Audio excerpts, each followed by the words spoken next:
I'm going to cover 3 studies, 2 of which are finished, completed, and you can download from the IMM website, and one that we're working on at this very moment. There's a little bit of feedback.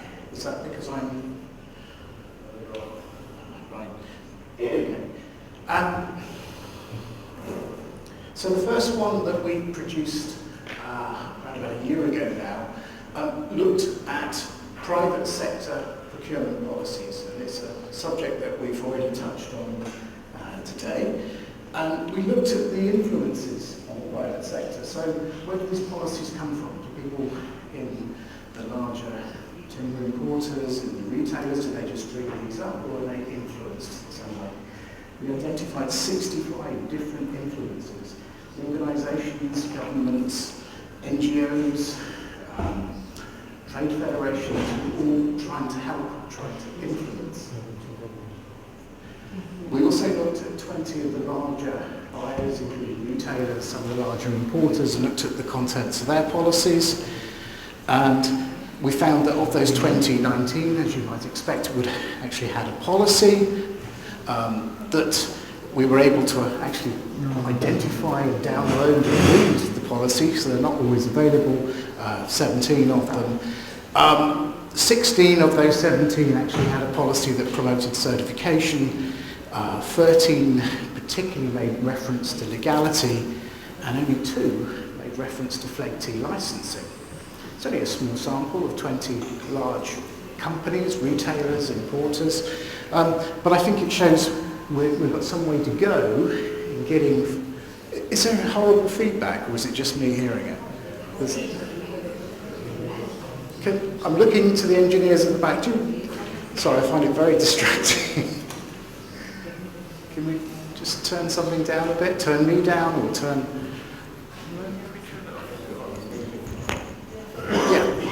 Yeah. Let's try that.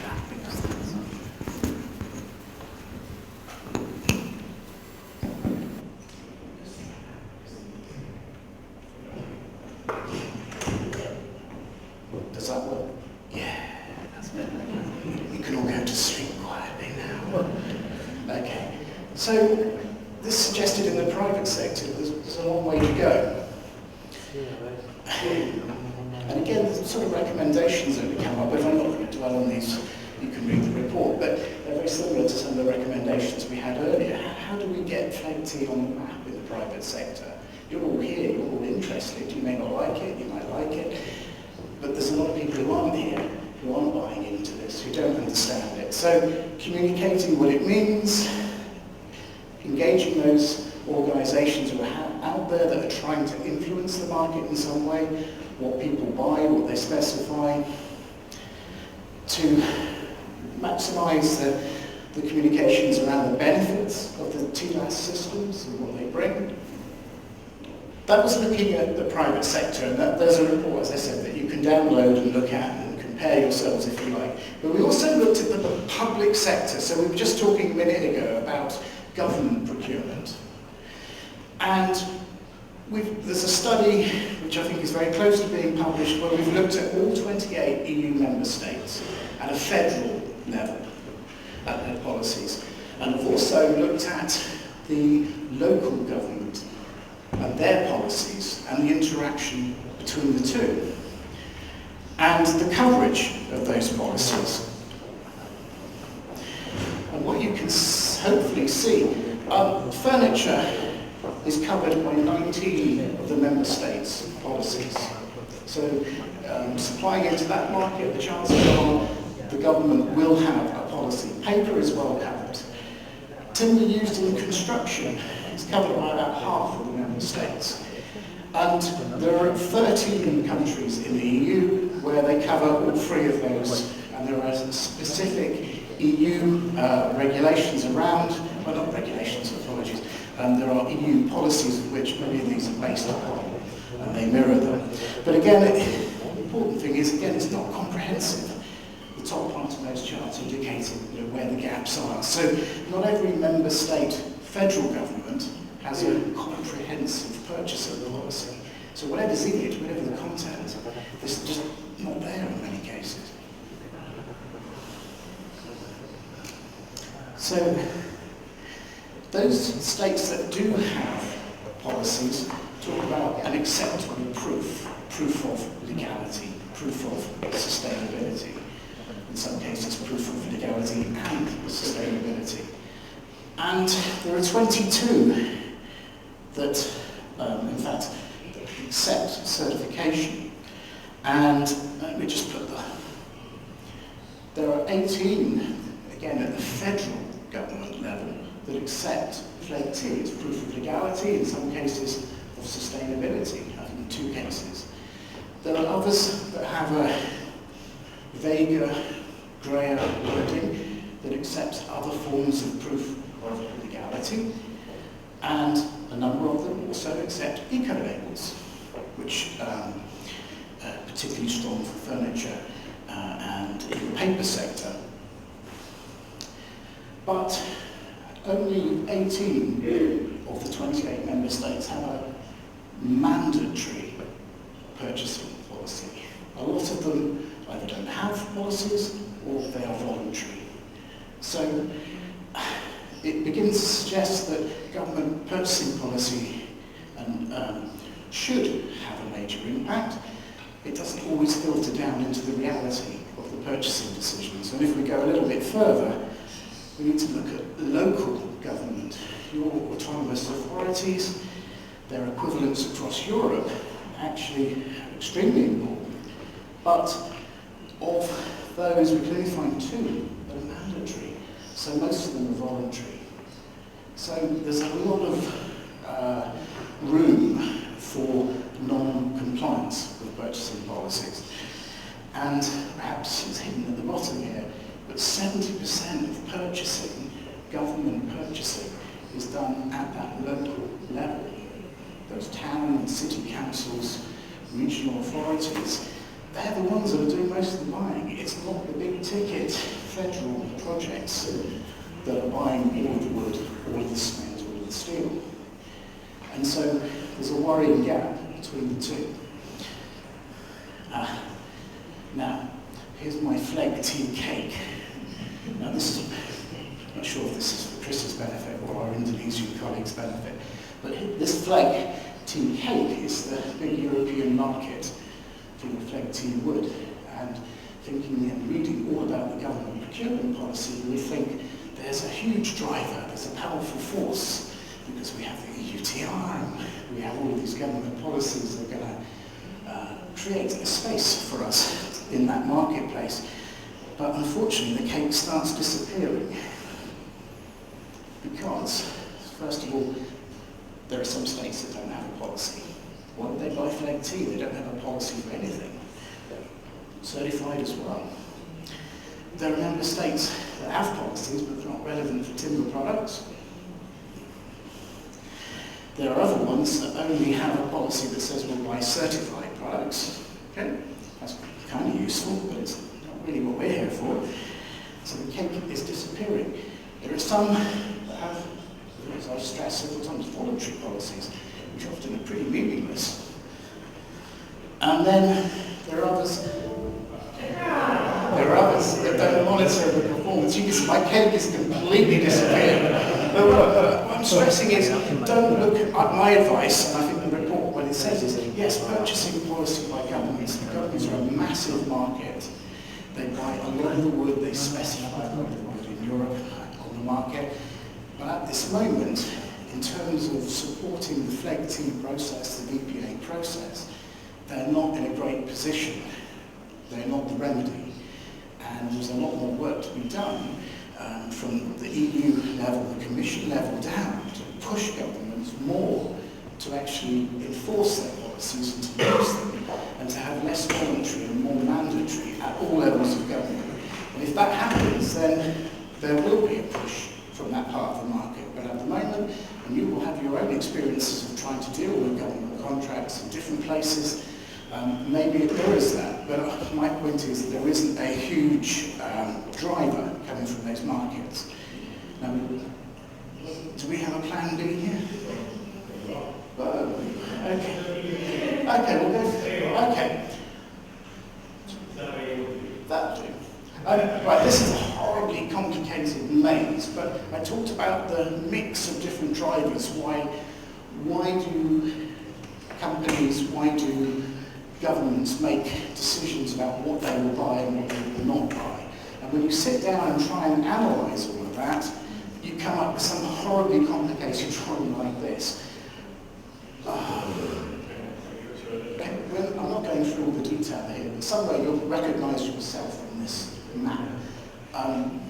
But as you can see, the IMM has done a number of different studies looking at various private sector and private trade-led and civil society-led initiatives, and has done studies on that. It's always looking and trying to find what the relationship is with various certification systems, because that's the common language for many. The private sector itself, here represented by two not very representative companies. But we're now beginning to look to a third study in this series, and that is to look at some of these other drivers. And one of those is architects, who are here at the bottom. And this study is still at a stage where we're doing the interviews and gathering the evidence. So I can only give you a brief snapshot of the sort of things it might cover. Next slide. So,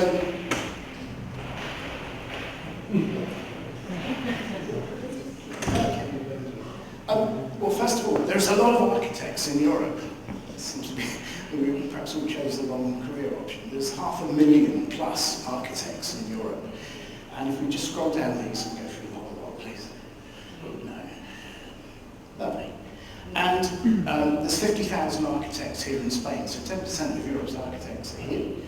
And of the world's largest 100 architectural companies or practices, a third of them are here in Europe. So if architects are important, and that's the word if, this is the one to dwell on, if they're important in this process, then Europe is an important place to talk to architects and find out what they think and what they actually do. But you have to ask yourself, are architects important in the process of specifying timber? So quickly, hands up, are architects? If you think they're important, put your hand up. Yeah. Okay. Maybe, yeah, quite important maybe. Okay. Well, let's see if our seesaw swings, okay? If we look at who has the weight, who makes the big decisions in choosing to use tropical wood, or any sort of wood in construction. And first of all, well, end users, the research to date suggests they're actually quite weak. They don't have a lot of influence in the process. And the next one, the timber suppliers, sadly, don't have any. The next one, structural engineers. Sometimes they have an influence, but often they don't. They're just a part of the process. Public authorities, well, when they're buying certain projects, maybe they do. When they're enforcing, depending on what they're enforcing, maybe they have influence. But they're kind of neutral. So where's the weight coming from? Well, it's the people that are building it, the contractors, construction companies, and it's the developer who's paying for it, or who's risking their money in the project. Now, architects, the question is, the research shows that in the past research has shown they don't actually have that much influence.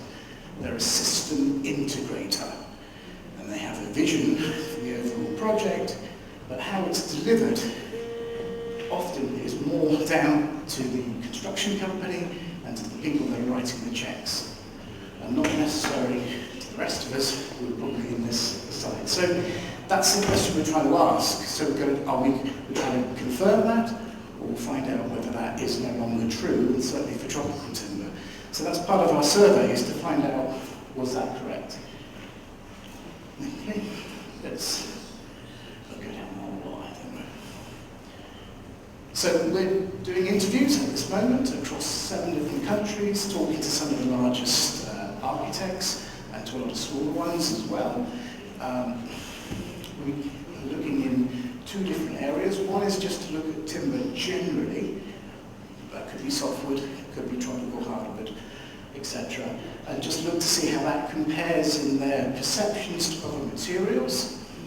And then we will look at the second part, at tropical wood specifically, and look to see what their experience has been, where do they get their information from, their perceptions, who influences them, how they get their knowledge, and then finally we get to ask the questions we really want, and that is, do they know anything about the Flegt action plan? Do they know anything about the EUTR? We kind of, I see lots of heads saying no, they probably don't. I agree with you, they probably don't.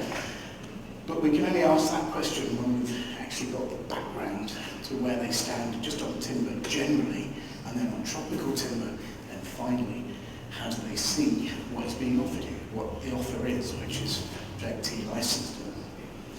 We'll also look at some of these green building schemes that are out there because they have an influence as well, and they do some of the thinking for the architect. But in different countries they have different levels of influence. And so that survey is ongoing. I don't know how many we've got back, so we've got a few answers back, and we've got a team of IMM correspondents out there doing more interviews over the next couple of months. And finally, so I think we probably all agree that architects here in Spain and probably across Europe don't know much about flaking. Okay? But